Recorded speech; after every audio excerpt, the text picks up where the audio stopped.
Nakaw. Yung luglog-lug ko. Yung sampalok. Hindi.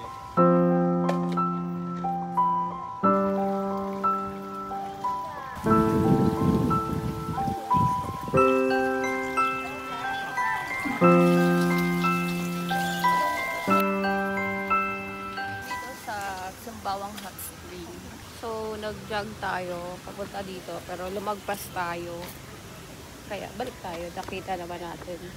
So ito yung station. Kaya pala may nagluluto ng itlog. Ba't di tayo nagdala ng itlog, mami? Yun nga eh. Sayang.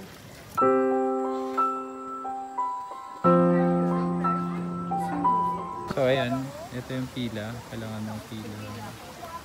Kasi maliit lang yung space nila.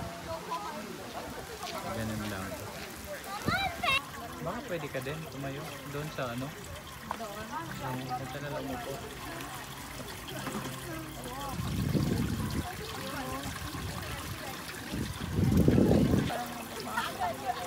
Luto yung hita mo. Ha? Luto yung hita mo.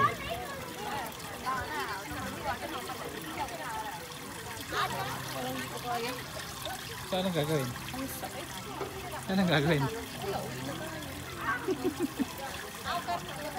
Basta ka lang Pang dyan. doon lang yata. Sa batis. So ano, tayo na, wag na. Hindi kaya. Doon ako sa batis. Natural hot spring nga siya. Ang galing mo. Tapos, so ginawa nila talaga.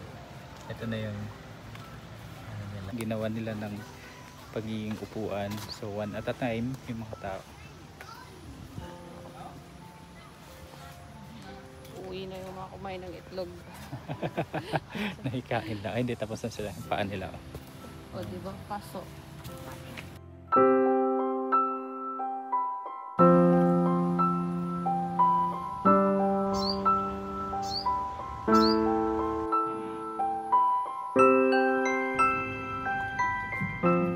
Hindi kaya ng ano ko. Ang anipis kong balat. Grabe, ang bilis mo hula. Ba't ba? Hindi yan malakad takbo yun eh. Alam ka naman, lakarin mo lang sakit-sakit nga. Sabi mo pa. Ako ba? Aray, aray, aray. O diba? Aray. Aray, ayoko na, ayoko na. Ayoko na. Grabe, parang maluluto yung ano mo pagkatao mo. Yan oh. Basta kainit. So hindi makikita yung usok pero ang init niya. Grabe. Kaya pate.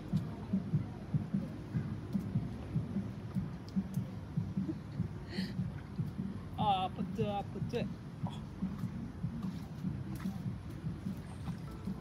Ayan, so ito yung makikita sa harap ng hot spring, Sembawang hot spring.